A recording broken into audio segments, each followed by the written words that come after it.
The NFL draft is just over a week away, and we really ramp up our coverage tonight on KATC Sports as we talk about UL and LSU football players who could be in the black and gold. Of course, Seth Lewis with us tonight for this mic'd up conversation. And Seth, let's start with the UL Raging Cajuns and a future, or a current Cajun, I should say, that could end up being a future Saint. Who's one player you have your eye on?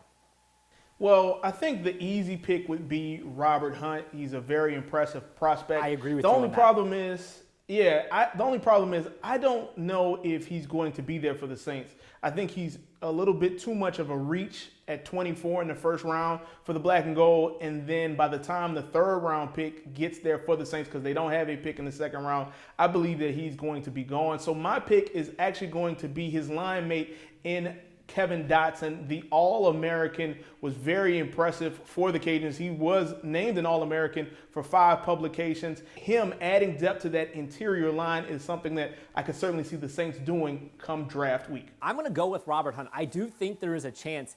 And if he is there, I think it's a no-brainer New Orleans takes him. And there are rumors that Larry Warford could be traded out of New Orleans. Now, some would say, why would you trade a Pro Bowl left guard? He's expensive. He's costing the Saints nearly $13 million. Warford's on the final year of his contract. It's likely he's in his last year with the team if he's going to even play this season. So why not go get Robert Hunt? He played tackle this past year for the Cajuns. He stands to be a future guard. He could play tackle as well, which also makes him super valuable in New Orleans. LSU has so many guys on the board. I think the obvious pick would be Joe Burrow because of his knowledge of the offense. But they're not let's just be honest. They're not drafting number one. They're not trading up to number one. So with that being said, who do you think is the perfect fit for the Tigers and the Saints to link up? Well, their first round pick, I don't think any doubt it's going to be a linebacker. I really think the Saints are going to go linebacker. But I think it's going to be Patrick Queen. I think Queen is a good fit. I do think the Saints would have to shuffle their linebackers around. You know, their hole right now is in the weak side linebacker, the strong side linebacker. That's where their current hole, as we're going to put it, is. That's where they don't have a returning starter. And he doesn't really fit well in that realm.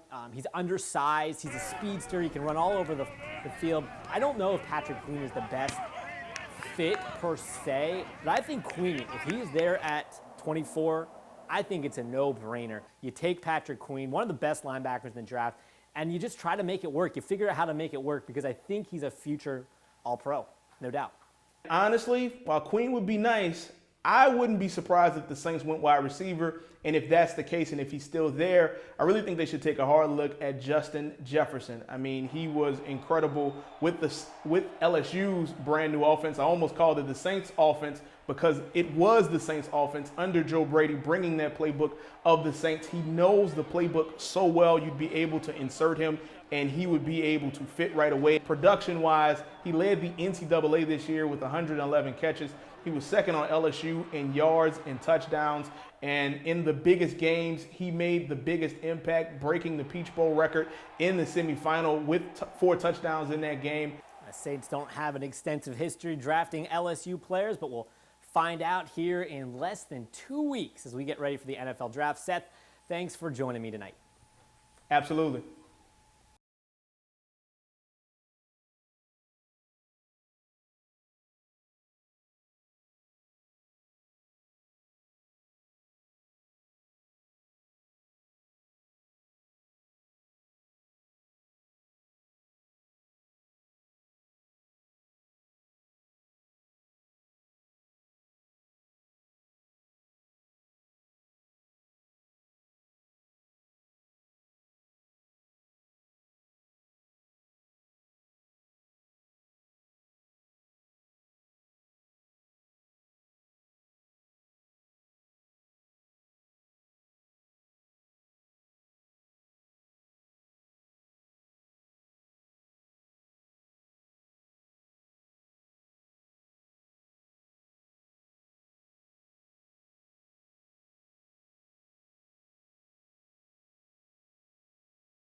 picks him.